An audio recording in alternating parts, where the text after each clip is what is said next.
세상이 기네. 아멘. 오늘 함께 보실 말씀은 야고보서 3장 말씀입니다. 야고보서 3장 말씀을 저와 여러분이 한 절씩 교독하시고 마지막 절은 합독하시겠습니다. 내 형제들아, 너희는 선생된 우리가 더 큰 심판을 받을 줄 알고 선생이 많이 되지 말라. 우리가 다 실수가 많으니 만일 말에 실수가 없는 자라면 곧 온전한 사람이라 능히 온몸도 굴레에 씌우리라. 우리가 말들의 입에 재갈 물리는 것은 우리에게 순종하게 하려고 그 온몸을 제어하는 것이라. 또 배를 보라. 그렇게 크고 광풍에 밀려 가는 것들을 지극히 작은 키로서 사공의 뜻대로 운행하나니 이와 같이 혀도 작은 지체로 돼 큰 것을 자랑하도다. 보라, 얼마나 작은 불이 얼마나 많은 나무를 태우는가. 혀는 곧 불이요 불의의 세계라. 혀는 우리 지체 중에서 온몸을 더럽히고 삶의 수레바퀴를 불사르라니 그 사르는 것이 지옥불에서 나니라. 여러 종류의 짐승과 새와 벌레와 바다의 생물은 다 사람이 길들일 수 있고 길들여 왔거니와. 혀는 능히 길들일 사람이 없나니 쉬지 아니하는 악이요 죽이는 독이 가득한 것이라. 이것으로 우리가 주 아버지를 찬송하고 또 이것으로 하나님의 형상대로 지음을 받은 사람을 저주하나니. 한 입에서 찬송과 저주가 나오는도다. 내 형제들아, 이것이 마땅하지 아니하니라. 샘이 한 구멍으로 어찌 단물과 쓴물을 내겠느냐.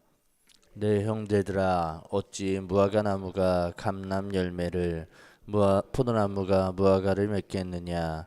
이와 같이 짠물이 단물을 내지 못하느니라. 너희 중에 지혜와 총명이 있는 자가 누구냐. 그는 선행으로 말미암아 지혜의 온유함으로 그 행함을 보일지니라. 그러나 너희 마음속에 독한 시기와 다툼이 있으면 자랑하지 말라. 진리를 거슬러 거짓말하지 말라. 이러한 지혜는 위로부터 내려온 것이 아니요 땅 위의 것이요 정욕의 것이요 귀신의 것이니. 시기와 다툼이 있는 곳에는 혼란과 모든 악한 일이 있음이라. 오직 위로부터 난 지혜는 첫째 성결하고 다음에 화평하고 관용하고 양순하며 긍휼과 선한 열매가 가득하고 편견과 거짓이 없나니. 화평하게 하는 자들은 화평으로 심어 의의 열매를 거두느니라. 아멘. 하나님의 은혜가 새벽을 깨우시는 성도님들에게 함께하기를 소망합니다. 이 은혜의 자리에서 하나님의 얼굴을 구하며 하나님과 깊이 교제하는 이 시간이 되기를 주님의 이름으로 간절히 축원합니다. 이불킥이라는 신조어가 있습니다. 이불 속에서 발길질을 하는 행위를 말하는데요. 이 자신의 실수나 좋지 않은 기억이 떠올라서 창피한 나머지 이 몸부림을 친다라는 의미를 가지고 있는 신조어입니다. 이 자책한다라는 뜻으로 이해하셔도 되는데요. 예를 들어서 낮에 무심코 던진 말 한마디 때문에 밤잠을 설치거나 나는 왜 그때 그런 말을 했을까 싶은 후에 이 걱정이 꼬리를 물 때 우리는 이불킥이라는 표현을 사용합니다. 이렇듯 말이 있는 곳에 그리고 말이 많은 곳에는 대체로 실수가 뒤따른다는 겁니다. 이 야고보서 2장에서 야고보는 행함 없는 믿음은 죽은 것과 다를 바가 없다라고 말한 바 있습니다. 실천에 따르지 않는 믿음은 아무런 유익이 없는 헛된 것이며 이 영혼이 없는 몸은 죽은 것과 같다고 말합니다. 즉 참된 믿음이 무엇이냐는 질문에 이렇게 야고보는 말합니다. 반드시 삶의 행동과 열매로 증명이 되어야 하는데 믿음의 삶이 드러나는 행함을 야고보는 굉장히 중요하게 여기고 있고요. 성도들에게 이를 실천하고 있음을 우리는 2장에서 살펴본 바가 있습니다. 그런데 3장에서는요. 이 말이라는 행함, 이 말이라는 행함에 대해서 다루고 있습니다. 6절 말씀을 보겠습니다. 혀는 곧 불이요 불의의 세계라. 혀는 우리 지체 중에서 온몸을 더럽히고 삶의 수레바퀴를 불사르나니 그 사는 것이 지옥불에서 나느니라. 이 보통 큰 산불의 시작은 거대한 폭발이 아니라 아주 작은 불씨 하나가 바람 타고 번져서 수많은 나무를 태우게 됩니다. 야고보는 우리의 혀가 이러한 불과 같다고 말하고 있습니다. 이 말을 잘 사용하면 천냥빛을 갚는다라는 말도 있지만 잘못 사용하게 되면 불타게 할 뿐만 아니라 꺼지지 않고 계속 불타게 하는 이 파괴적인 영향력을 갖고 있다고 가르치고 있습니다. 이 동서고금을 막론하고 이 살아가면서 말에 실수가 없는 사람은 한 사람도 없을 겁니다.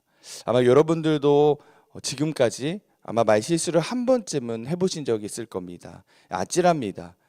갑자기 잠자기 전에 생각나서 정말로 이불킥하는 순간들도 있으셨을 겁니다. 그런 의도가 아니었는데도 불구하고 다르게 전달될 때도 있었습니다. 그만큼 혀는 완전히 제어하고 이 다스리기란 불가능하다는 겁니다. 일단 입 밖에 나가면 주워 담을 재간이 없습니다. 그리고 쫓아갈 수도 없습니다. 그런데 그렇다고 해서 이 혀를 무심하게 방치할 수는 없습니다.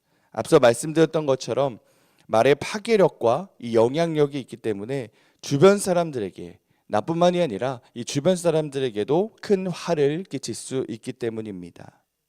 하나님의 사람들, 이 예수님의 제자들은 이 말에 있어서, 이 언어에 있어서 어떤 행함을 보여야 할까요? 여러분, 말은요, 이 언어는 은혜를 담는 그릇이 되어야 됩니다. 말로 파괴하는 영향력을 드러내는 것이 아니라 생명을 살리는 은혜의 수단이 되어야 할 줄 믿습니다. 바라기는 오늘 말씀을 통해서 나의 입술과 혀가 상처를 치유하고 누군가에게는 상처를 치유하고 생명을 살리는 통로가 되기를 소망합니다. 먼저 야고보는 이 말의 행함에 있어서 가장 어려운 것이고 또한 동시에 가장 강력한 행함이라고 전하고 있습니다. 우리 2절 말씀을 보겠습니다. 우리가 다 실수가 많으니 만일 말에 실수가 없는 자라면 곧 온전한 사람이라. 이 말에 실수가 없으면 온전한 사람이라고까지 말하고 있습니다. 그만큼 말은 이 행함의 완성에 있어서 이 최고의 난이도라는 점입니다. 근데 그렇다고 해서 아무 말도 안 하고 가만히 있을 수는 없지 않겠습니까?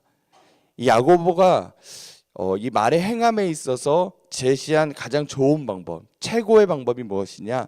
바로 하늘의 지혜로 혀를 제어해야 한다고 가르치고 있습니다. 이 주님께서 주신 지혜만이 이 혀를 제어할 수 있다고 말하는데요. 이 8절 말씀을 보면 한 입으로 찬양하고 저주도 하는 것이 사실임을 고백합니다. 그렇지 않습니까? 우리가 찬양하는 입술 따로 있고 저주하는 입술 따로 있는 건 아니지 않습니까? 말은 한 입술에서 나오게 됩니다. 그런데 이것은 여러분 모순 아닙니까? 한 입에서 찬양도 하고 저주가 함께 나오는 것 굉장한 모순입니다.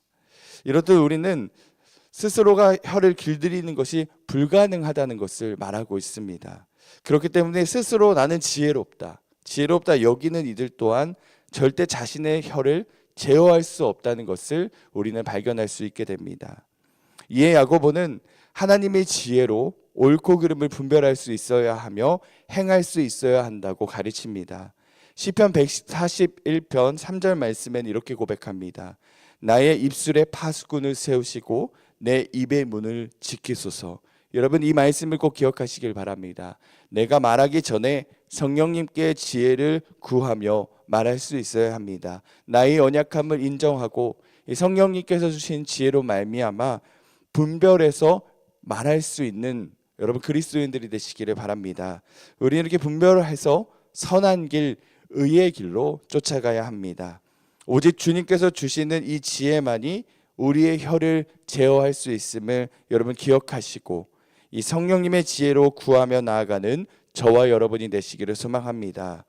무엇보다도 우리는 항상 혀가 가진 파괴력을 인지하며 살아가야 합니다. 혀는 신체 중에 비교적 작은 부분이지만 파급력은 어마어마합니다.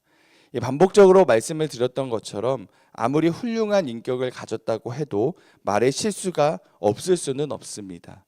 그렇기 때문에 야고보는 어떻게까지 말하고 있습니까? 마치 마부가 말의 입에 재갈을 물려서 온몸을 제어하는 것처럼, 사공이 배의 작은 키를 움직이며 원하는 방향으로 배를 운행하는 것처럼 항상 의식하고 절제하며 분별함으로써 말을 통해서도 실천 있는 믿음을 보여주어야 한다고 전하고 있습니다. 그렇습니다. 혀는 쉬지 않는 악이며 죽이는 독임을 여러분 기억하시길 바랍니다. 이 말씀을 꼭 의식하고 인지하고 살아가시길 바랍니다. 혀는 마음대로 움직여서 악을 뿜내고 그리고 다른 사람들을 매장시키기도 합니다. 이렇듯 혀는 작지만 큰 영향력을 가지고 있기 때문에 굉장히 조심히 다루어야 할 도구입니다. 이 사랑하는 성도님들, 성도의 혀는 오직 하나님을 찬양하고 성도의 입은 다른 성도들을 축복하는 데 사용되어야 합니다. 한 입으로 두말한다는 표현이 있는 것처럼 성도가 한 입으로 찬송하고 저주하는 일 하나님께서 기쁘게 여기시지 않으실 줄 믿습니다. 오늘 말씀을 통해서 우리의 말, 우리의 입, 우리의 혀를 다시금 점검하시기를 바랍니다. 이 말에는 습관이 묻어 나오기 마련입니다. 오늘 말씀을 통해서 혹여나 나의 말 속에 무의식적으로 나쁜 습관을 담고 있지는 않은지도 여러분 되돌아보시길 바랍니다. 또한 하나님께서 주시는 지혜로 말미암아 우리 입술에 파수꾼을 세워서 다스려 주시고 하나님께서 원하시는 그 말의 행함을 통해 여러분 순종의 자리로 나아가시기를 주님의 이름으로 간절히 축원합니다. 로마서 12장 1절 말씀을 제가 읽어드리겠습니다. 그러므로 형제들아 내가 하나님의 모든 자비하심으로 너희를 권하노니 너희 몸을 하나님이 기뻐하시는 거룩한 산 제사로 드리라. 이는 너희가 드릴 영적 예배니라. 우리가 드려야 할 영적 예배는 무엇이냐? 하나님께서 기뻐하시는 거룩한 산 제사로 드리는 겁니다. 무엇보다도 우리의 입술, 우리의 혀, 우리의 말을 통해서 하나님이 기뻐하시는 거룩한 산 제사로 드리는 하나님께서 기뻐하시는 예배를 드릴 수 있는 성도님들이 되시기를 바랍니다. 이 공동체에서도 마찬가지입니다. 이 교회가 될 수도 있고요, 가정이 될 수도 있고 또한 목장이 될 수도 있습니다. 이 모일 때마다 먼저 여러분에게 권면드리고 싶은 것은 모일 때마다 먼저 하나님의 은혜, 허락하신 은혜를 입술로 나누는 공동체가 되기를 소망합니다. 다른 말을 먼저 하기보다는 먼저 하나님께서 한 주간 동안 오늘 하루 가운데 주셨던 그 은혜를 먼저 나누시고 공동체의 모임을 시작하시길 바랍니다. 감사하는 언어, 그리고 살리는 언어, 그리고 세워주며 치유하는 언어를 사용하시기를 바랍니다. 무엇보다 우리는 말로, 입술로 하나님의 은혜를 전하며 복음을 담아내는 성도가 되어야 합니다. 이로써 여러분의 입술이 새 힘과 생명을 불어넣는 축복의 통로가 되기를 주님의 이름으로 축원합니다. 무엇보다도 새생명 축제를 준비하고 있지 않습니까? 저는 단순히 새생명 축제의 한 영혼을 초청해야 되고 전도해야 된다, 이러한 차원으로만 여러분들에게 말씀드리고 싶지 않습니다. 여러분에게 이 계기를 통해서 생각나게 하는 그 한 영혼에게 복음을 전할 수 있는, 하나님의 마음을 전할 수 있는, 그래서 복된 관계가 이 새생명 축제를 통해서 경험되어지기를 소망합니다. 무엇보다도 성령님께서 여러분의 입술을 사용하셔서 정말 아버지의 품으로 돌아오게 하는 그 은혜를 체험하게 될 줄 믿습니다. 그리고 오늘 말씀을 통해서 혹여나 누군가에게 말로 상처를 주었다면 겸손히 사과할 수 있는 결단을, 그리고 주님의 사랑과 은혜를 전하는 도구로 나의 언어가, 나의 입술이 쓰임받을 수 있도록 여러분 오늘 하루 가운데 주신 말씀을 가지고 결단하며 살아가시기를 소망합니다. 이 말씀을 정리하겠습니다. 말을 제어하고 이 말에 있어서도 그리스도인답게 살려면 어쩔 수가 없습니다. 우리는 성령님을 의지해야 합니다. 주시는 지혜로 하여금 혀를 분별하게 하시고 우리의 입술을 통해서 하나님께 영광을 올려드리며 성도들에게는 은혜를 끼치기를 소망합니다. 이로써 하나님께 귀하게 쓰임받는 성도님들이 되시길 바라고, 또 오늘도 많은 이야기들을 하게 될 터인데 생각하고 말하는 연습, 그리고 사랑과 은혜를 담는 훈련들을 계속해서 해 나아가시기를 주님의 이름으로 축복합니다. 이 시간 함께 기도할 텐데요, 함께 기도할 때는 가정을 위해서 기도하겠습니다. 오늘 말씀과 연결해서 이 편한 관계일수록 더 조심하고 긴장해야 합니다. 무심코 던진 한마디에 개구리가 죽을 수 있는 것처럼 혹여나 생각 없이 말한 한마디에 우리 가족들이 상처받고 있는 것은 아닌지 묵상해 보시고 따뜻한 말 한마디로 가정 안에 하나님의 성품을 흘러보낼 수 있는 오늘 하루가 될 수 있도록 우리 가정을 위해서 기도하겠습니다. 그리고 각자 가지고 나온 기도의 제목을 가지고 함께 기도하며 나아가겠습니다. 기도하겠습니다. 하나님 감사합니다. 오늘도 우리에게 은혜의 자리를 허락하여 주시고 이 시간 하나님의 말씀으로 기도로 하나님과 더욱더 깊은 교제 속으로 나아가게 하심에 감사를 드립니다.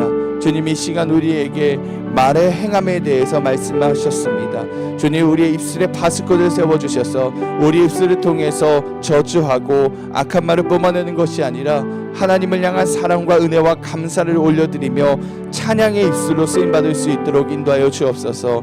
주님 오늘 하루 가운데에 혹여나 나의 입술을 통해 상처받은 일을 주님께서 생각나게 해주셔서 그들에게 하나님 정말로 진심으로 회개하고 사과할 수 있도록 무엇보다 우리 입술을 통해서 그리스도의 사랑을 온전히 전할 수 있는 도구가 되게 하여 주옵소서. 가정을 위하여 기도합니다. 하나님께서 세우신 이 가정 안에 주님의 사랑이 온전히 흘러가기를 소망합니다. 사랑으로 말미암아 빚어지기를 소망합니다. 혹여나 무지고 던진 한마디에 가족이 상처를 받았다면 주님께서 그 마음 가운데에 함께하여 주셔서 회복의 은혜가 있게 하여 주시고 회복의 말과 치유의 말을 전할 수 있는 하나님 우리 가정이 될 수 있도록 인도하여 주옵소서. 무엇보다도 우리 가정이 하나님의 일하심을 함께 고백하며 하나님의 은혜를 함께 나누는 귀한 가정이 되기를 소망하오니 주님께서 함께하여 주시고 역사하여 주옵소서. 이 시간 하나님 그냥 나오지 아니하고 하나님 간절한 기도의 마음을 하나님 담아 주님께 간구하며 나아가는 주의 백성들을 기억하여 주시기를 소망합니다. 문제 가운데 상황 가운데에 하나님을 바라보게 하시고 하나님을 온전히 구하며 나아가는 주의 백성들 되게 하여 주시며 하나님 함께하여 주셔서 치유가 필요한 자들에게 치유하여 주시고 문제 해결이 필요한 자들에게는 주님 문제 해결을 주님께서 인도하여 주셔서 하나님이 하셨다는 고백에 우리의 입술에서 간증과 찬양으로 올려드릴 수 있도록 주님 인도하여 주옵소서. 우리와 함께 하신 주님을 찬양합니다.